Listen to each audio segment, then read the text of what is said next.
Hello Internet, hello YouTube.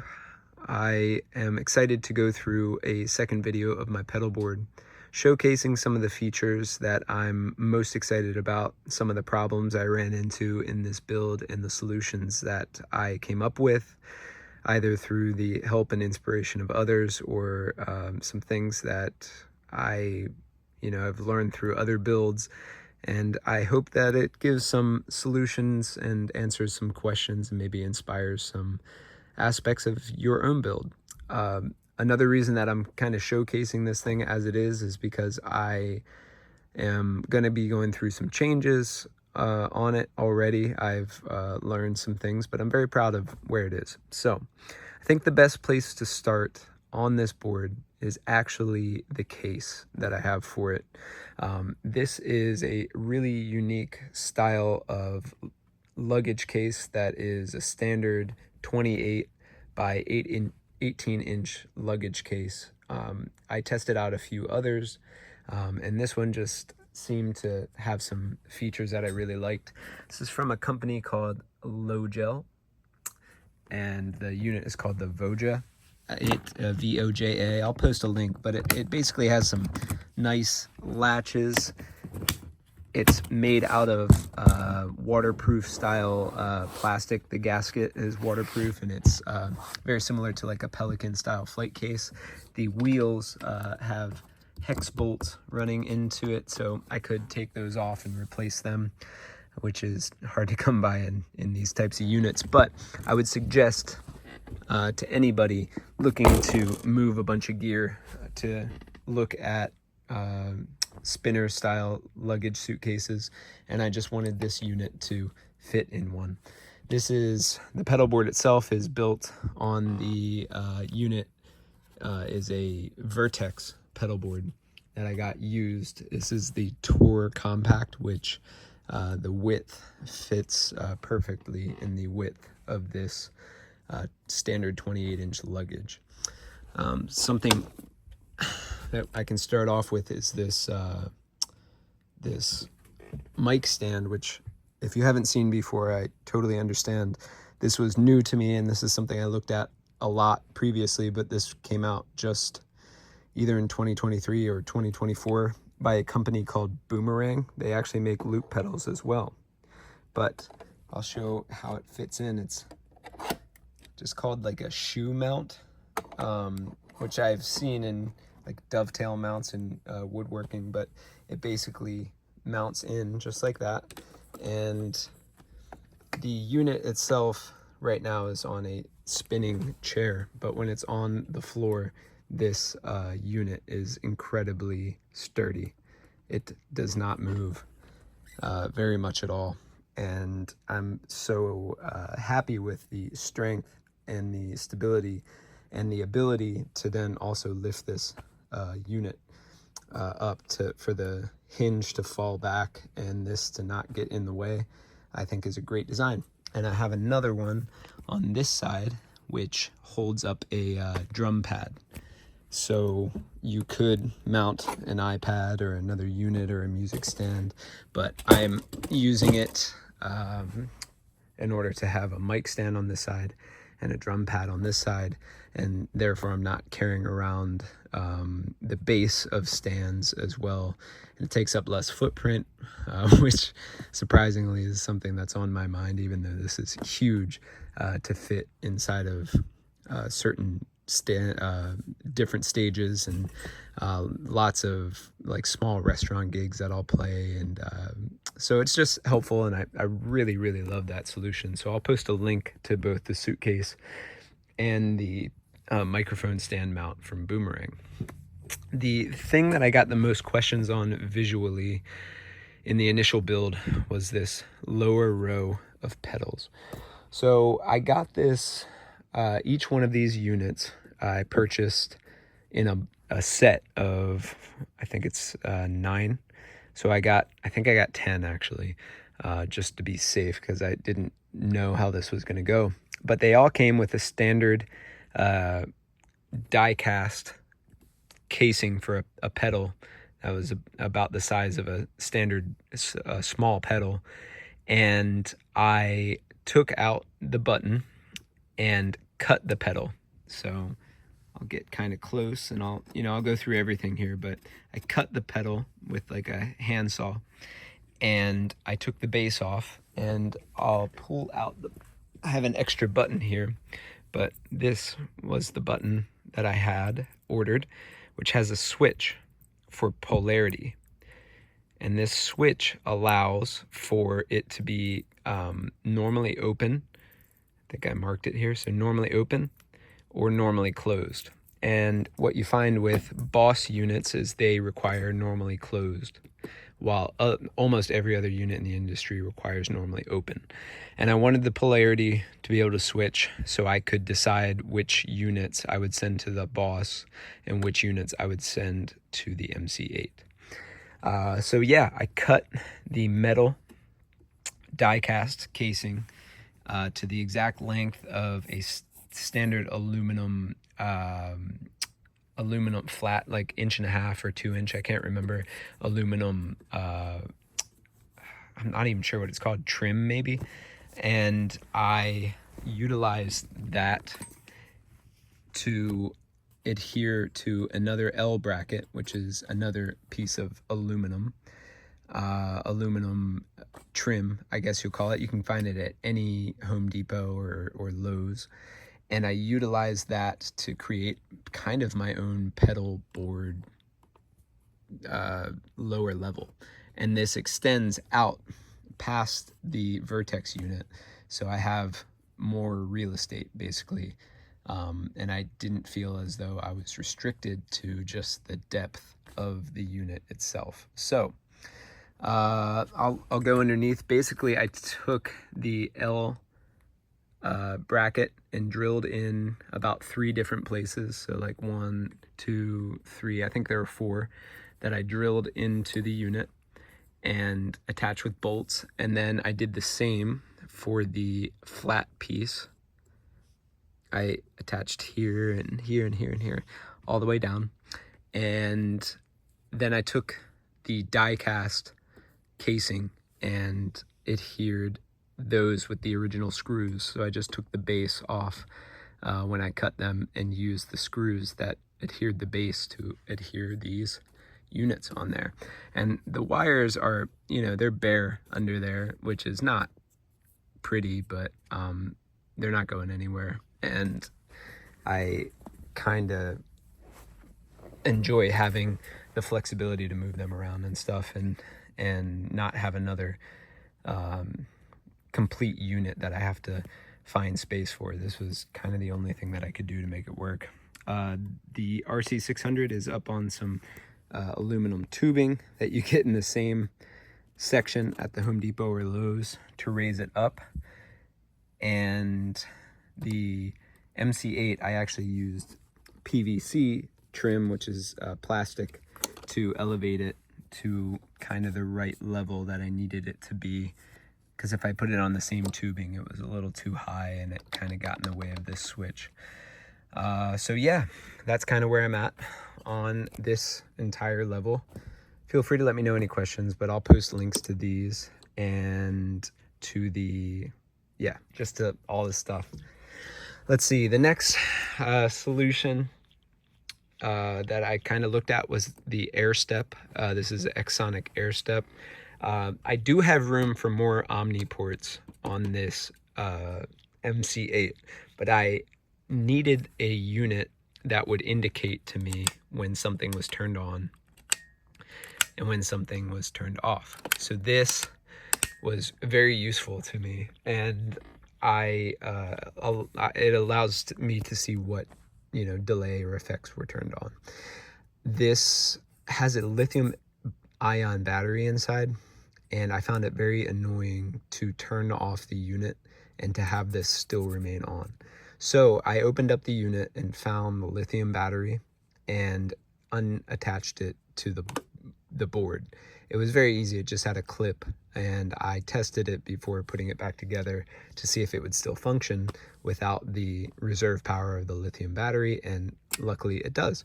So if I decide to take this, I don't have access to the power all the time. It's kind of a pain to get back there. If I decide to take this off of here and use it as its intended purpose in the future, I'll have a fresh lithium ion battery in there that wasn't drained and powered on, 600 times over the next couple of years. So really useful unit. I have that running into the MC8. So everything that is touched here and here gets sent to the same series of pedals afterwards, which, as you can imagine, everything's pretty much connected. This Nooks foot switch I had attached to another pedal board build, my previous build, and this is run into one of the Omni ports here. And I use this to, just have some controls where I don't need the indicator, because they are not as the presets I have for these are very evident whether or not they're on, so I don't need the indicator for that. You'll see a theme here, more of the aluminum L brackets to kind of give me more real estate, which comes over top of the pedal, but I can still see all of the relevant information. I'll post a link to these units. These come from a company called Stadium Music. I think they're in Australia. The gentleman is really nice who spoke with me, and I really, really love these. I am so glad that I was able to see the indicator light very clear through all my gigs. I got white because I wanted the light to reflect off of the inside of it no matter what. He sells all sorts of different colors.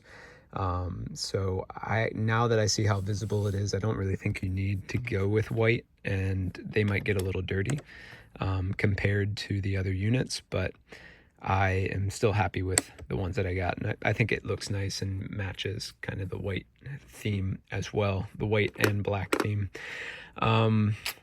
I am still having some issues with missteps where I'll click something and maybe I'll click it too hard or not hard enough.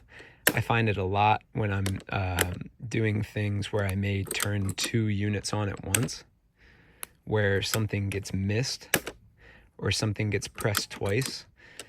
Of course, as I'm doing it right now, everything seems to be pretty much working okay, but when I do it in a gig, it happens almost every song, and it's not the units here. I was hoping that it would fix it. No matter what, I'm glad that the unit just allows for more surface area, so it accomplishes that. But something within the foot switch action of the Boss RC600, no matter what pedal topper I use, it creates a circumstance where the pedal thinks it was hit twice. So I'm hoping maybe a firmware update would allow Boss to realize that somebody's not going to hit a pedal within 2 milliseconds. A human foot probably can't move so fast that it double taps the unit like that. But as of right now, it's a tough situation that I've had to deal with, and yeah, I'm just not able to showcase it now, but it happened a few times during the previous video. Anyway, so yeah, moving back, I have these deck savers that are great for transporting the unit. I just take them off. I put magnets on this one because it just creates a little bit better of a seal, and I love this unit. I'm keeping this unit. I'll have this unit until technology changes in the near or distant future, but I think this will accomplish a lot of things for a long time for me. I will be, unfortunately, sending back the Quad Cortex. It's a good unit. I'm not in love with it. Unfortunately, there's a lack of MIDI commands you can send to it. So even though it's extremely powerful and I'm getting everything that I need out of it currently, I still have, some days to return it, and it's about $1,500. So it's about the price of a very poor used car. and I think I'll be able to accomplish everything that I need out of the current HX Stomp units that I have. I have 2 of them that I was planning on selling, but I'm gonna reapply 2 HX Stomp units instead of this.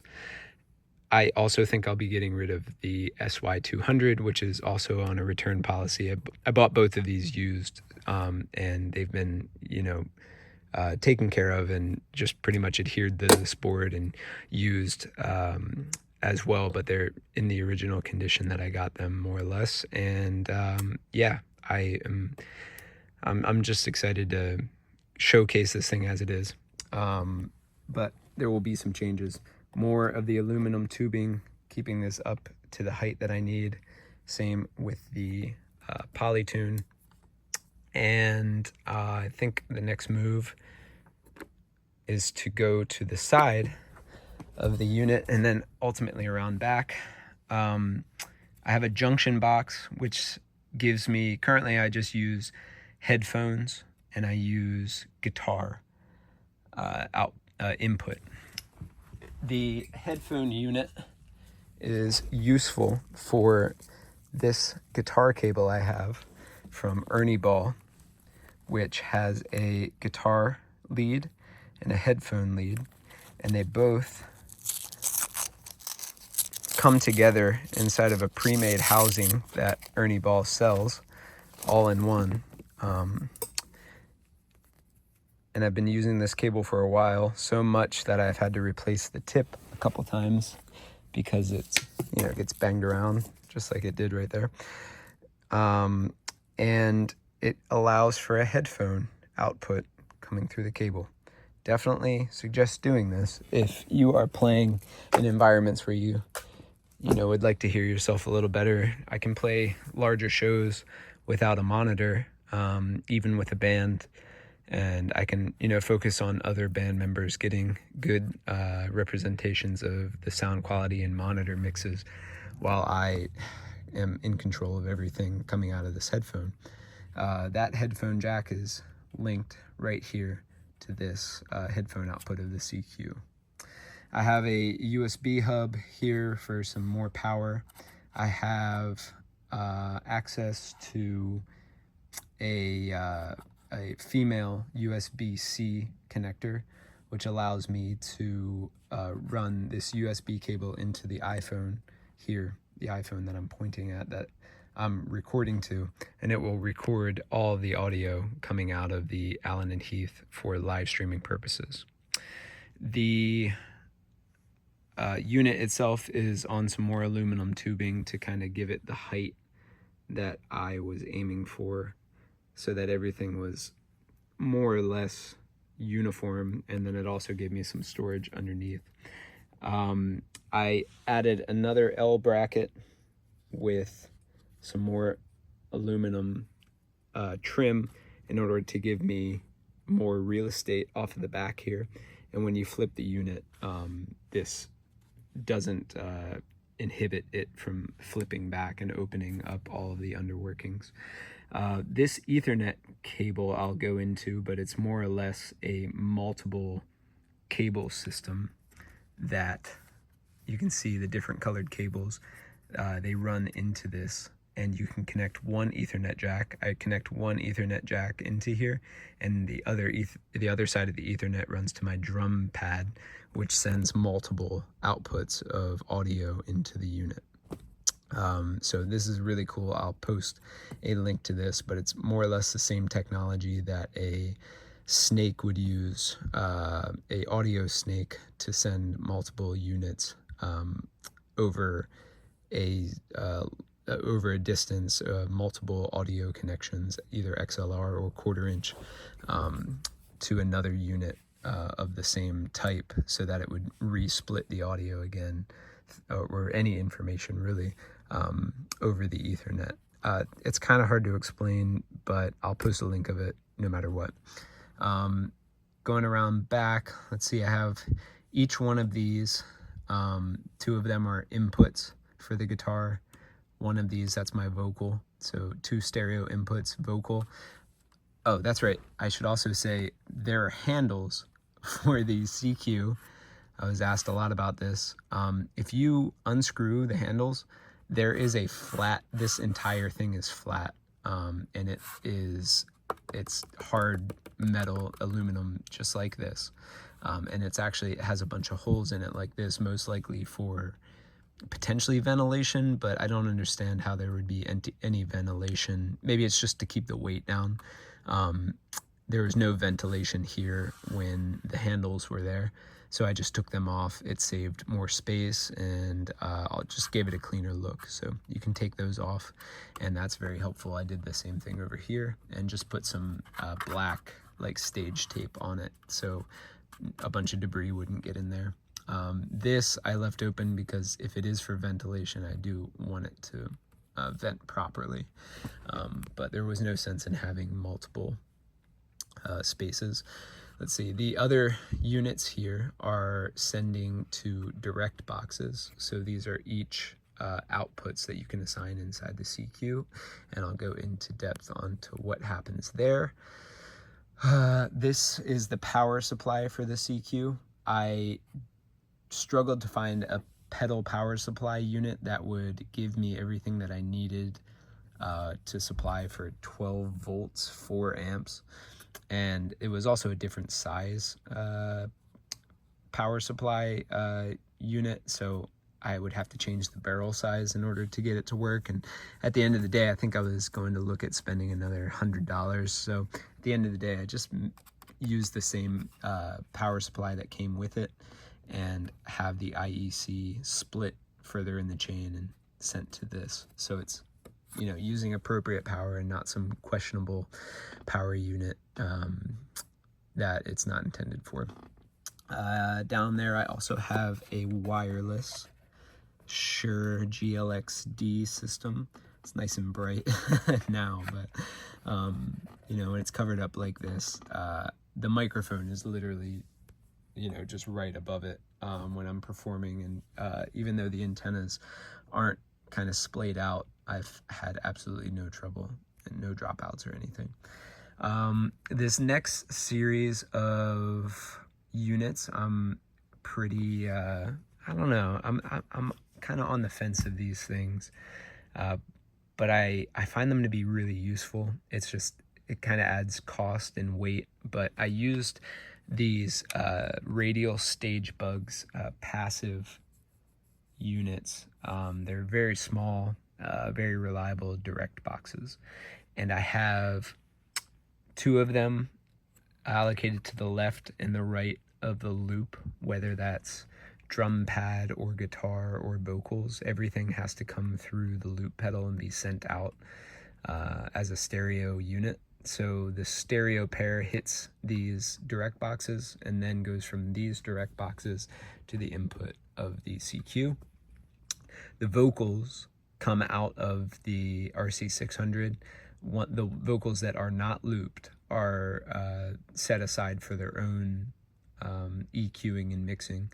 They hit the direct box here, and the parallel out runs to the vocal input here.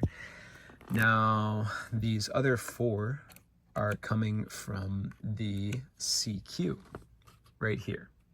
So right now I have all 4 of these running to this mono mix. So this I use as a mono mix in case I get somewhere that would, you know, maybe the sound guy does not want stereo and just wants mono, or maybe the sound guy takes these 2 left-right mixes, and maybe I just want a mono mix of the guitar to send to a speaker on stage. I just find it to be useful to have stereo and mono outs for depending on which situation I might be in.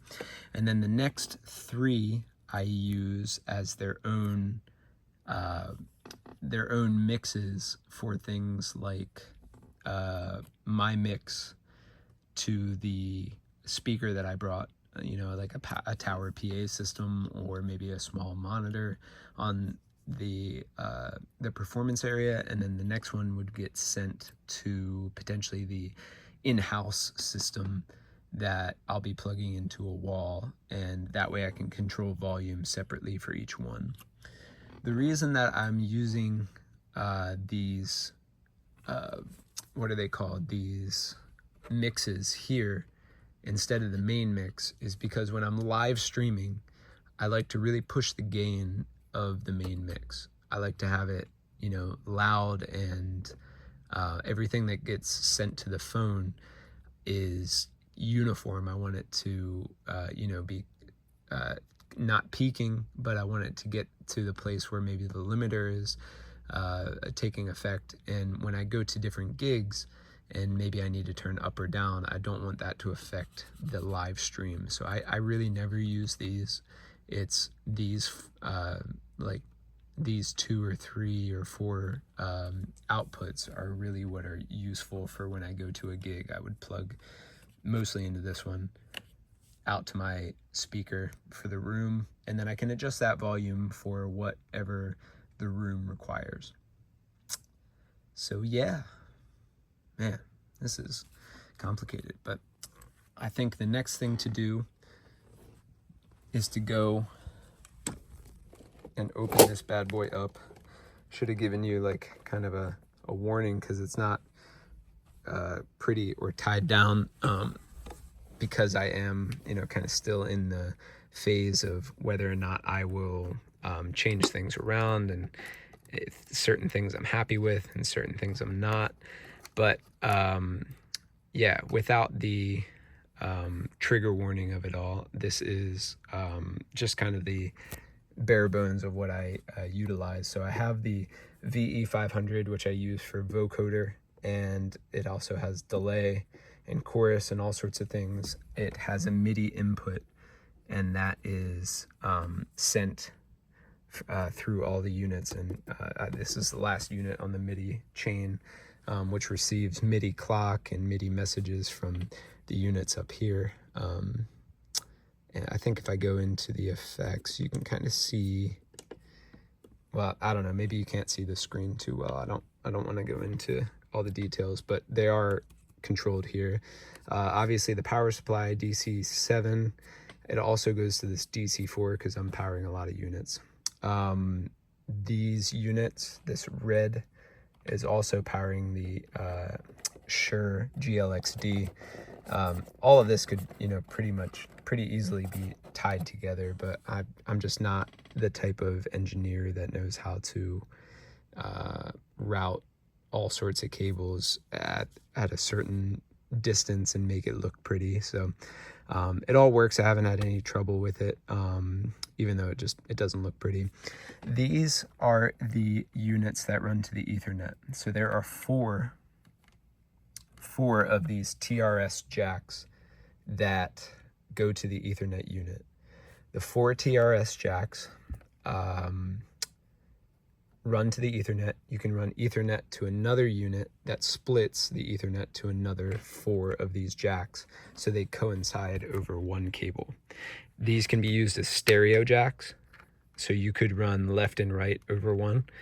I've experimented. You can also run MIDI over them, and a MIDI TRS line you can run over it. And I've also experimented with power. You can actually send power through the form of like an RCA. I used one of these and converted RCA to 1/4 inch because it's all just copper, or sorry, it's all, well, it is copper inside, but it's all just point-to-point wiring. It's a positive and a negative and a ground, and so you can run power over these units similar to how you would run power over a power amp to a passive speaker, how they use guitar cables. You can run power over these over Ethernet.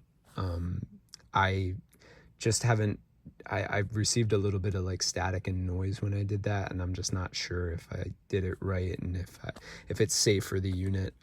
It's just not something I looked into just yet.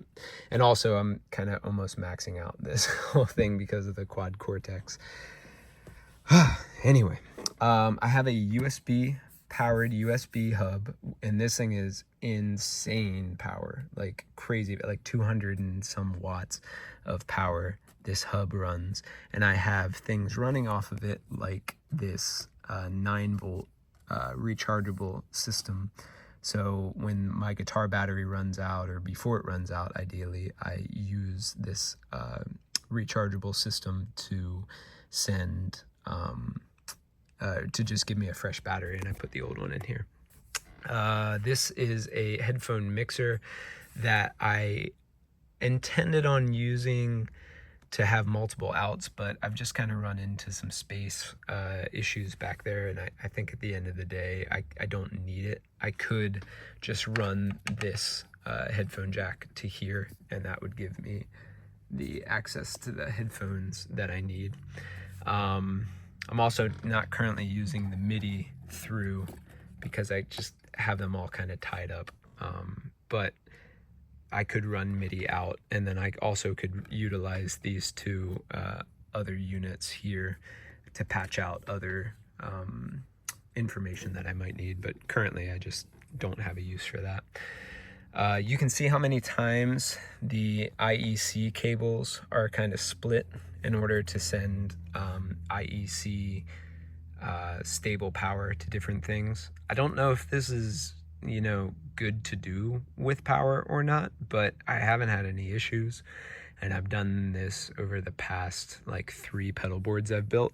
So if it's a no-no, you're welcome to tell me, but I probably still won't change it or necessarily worry about it. This is the unit that sends power and audio information over USB-C to live stream. This is the fan of the CQ, pumping away and keeping it cool. Underneath here, underneath of the power supply is something called a MIDI hub. And actually this unit is brand named the MIDI hub. And I will post a link to it. You can check out a video I have of discovering how to send clock information from the RC600 to other units and have it continually send clock information whether or not a loop is playing. So by doing this, this allows me to send delay information to other units to tap tempo, sync delays, and other time-based effects. And traditionally, when you get the RC600, the loop will determine the tempo, which is great. But when you stop all the loops, like I just did, it sends an all stop message, and then it ceases to send MIDI clock data. And this is useful to send stop data to different units that may also be playing, sequences and things like that where you want them to stop.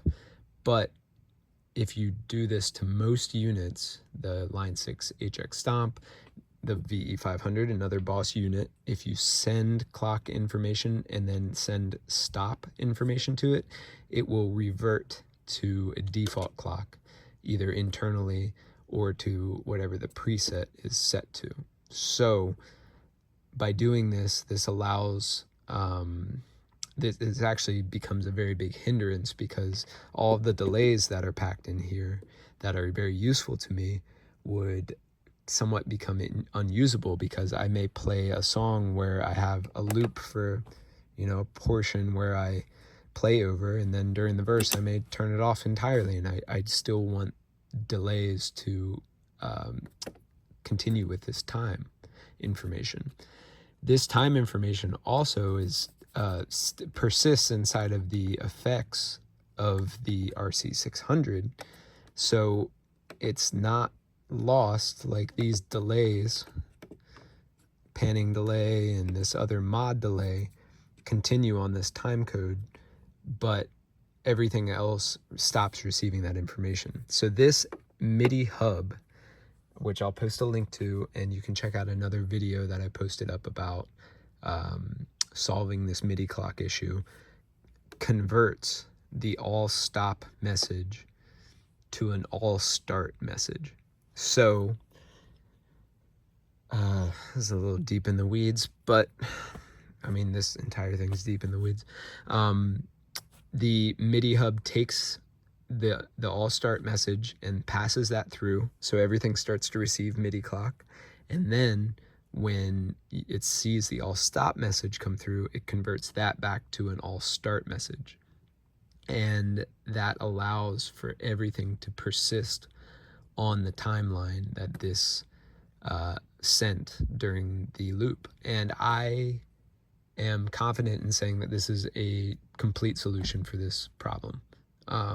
I've tried it on the Quad Cortex, I've tried it on the VE500, I've tried it on the Helix and the HX Stomp, and those are all such different systems that I'm confident to say that it will work on your system. At least I'm confident enough to say that you should buy it and give it a try if you need to do this, and check out the video on exactly how I program that message. But yeah, definitely check that out, and it allows for everything to, you know, persist. And another cool thing is, if I'm not playing any loops but I just tap tempo something, it also sends that information to the to all the units. So if I'm playing with a band, which I do, you know, a few times a week, maybe a few times a month, depending on what I'm up to, I might not loop at all, but I still want access to this tempo information to be sent from the same place all the time, so that I'm not, you know, changing presets per gig and things like that. So it also allows for the tap tempo information to go to it. So I can't find anything wrong with this scenario. And also there's multiple outputs on this MIDI hub, so you can run one input to it, and then there's 4 outputs. You could send one of those outputs to maintain the all stop message if you needed it to. So I think this is actually even better of a solution than if Boss just created this this potential solution inside of its own unit, because then you would have to decide upon whether or not you wanted all start, all stop being sent to everything or not, because there's only one USB port. And I believe MIDI clock information is pretty ubiquitous. There's no channel select for it. I've learned too much about MIDI because of this problem, and I think I'm utilizing it well, but I wish I didn't have to learn all this stuff. But I hope this saves you time. I hope it works for you. Let's keep going. 37 minutes into this video. I think I'm getting close, but let's see here. So the power hub comes in from the Vertex power module, and one of the units immediately goes to the splitters and starts, you know, sending different information or different IEC power directly to things. Another one I am utilizing for more power. This is basically just a mini power strip on the back that sends more USB power to different things that I might need, and also gives me more power outlets directly on the back of the unit. Now I think the oh, and one other thing, the stability of the mic stand that I showed you earlier was actually completely dependent on the stability of whatever it's braced to. And in this case, it's, you know, kind of a thin piece of aluminum, which is great to keep the weight down. But I installed some L brackets in order to increase the stability and the rigidity of this side panel, so that it wouldn't wobble back and forth. It wasn't a serious issue. I just really like bulletproofing my stuff, so I don't have to do it again. So yeah, those L brackets were helpful, and may be helpful for you if you're using a Vertex style board. Anyway, the last thing that I think I want to go through are the inputs and the outputs for the Boss VE500, or Boss RC600. Man, I'm gonna have to take a break after this, but anyway, I have 2 vocals running in to this unit. One of the vocals, vocal number 1, has its own separate output. I can't remember which output I used, but anyway, it goes to its own separate output. It does not get looped. It does get processed by the RC600 for like EQ purposes, and I can't recall. I don't think I use any effects on the vocal. All the effects are built into the VE500, and then I add reverb on the CQ as well. But more or less, the VE500 sends 2 XLR cables out. Inside of the VE500, there's an effect, and I think it will be beneficial for me to like kind of show you some of the effect. But basically, the effect on here, effect type, there we go. I actually have a tough time kind of going in here, but the effect is set to pan left and right, and if I hit this MIDI switch, it will change the panning. So it takes an entire effect slot, which is a little bit of a bummer, but it allows for the panning to send to this input or that input. It basically gives you 2 microphones inside of the unit, and that way you don't have to buy a separate unit for an ABY box for XLR, which is, you know, will cost you some money. And if you are interested in using one of these units, you can, I'm just showing you how to do it. This XLR input loops, this one does not. The guitar is sent in stereo, and then it's sent out stereo. I think the outputs for the guitar are here. I think, yeah, the vocal is here. The next 2 are from my drum pad. So these 2 come into the drum pad. I have one of them gets sent into this input, and this input is looped. And one of them gets sent to this input, and this input is not looped. This is the input that I use for like very atmospheric swell and splash effects that I may press play on while I'm looping another part, and I don't want these to be looped, these atmospheric transition effects to be looped, but I do want these atmospheric expressions to be looped. And these go out to the same outputs, the same stereo outputs of the guitar, so that everything can be processed as one looping channel. Yeah, so that's kind of like the routing that I have for the RC600. There's 3 outputs that I'm not using, including the headphone output. Because I find a lot of the processing and everything and the splitting of the outputs in a useful way to be handled by the units here, the CQ and the quad cortex, or the 2 HX stomps that I'll use. I explained also previously that I am actually using the RC600 in an effects loop. So the guitar is input into the quad cortex. It goes through its path until it hits this separate path where it goes through the effects loop. So this effects loop is set to 100%. It basically, that's where everything is sent to the RC600 and gets looped and processed and sent back. And when it's sent back to this unit, I can then further affect the RC600 with, I can further affect the loop with more effects. Like for instance, I have a, oh yeah, there it is. I have a filter block, which affects the entire loop. So while these track effects on the RC600 are maxed out, I have a place for each one of these. I now have more or less a 5th, a 6th, and a 7th a fifth, a sixth, and a seventh, and even an eighth, and kind of unlimited track effects that I can now add to the RC600 because I implemented it inside of the FX loop of another multi-effects pedal.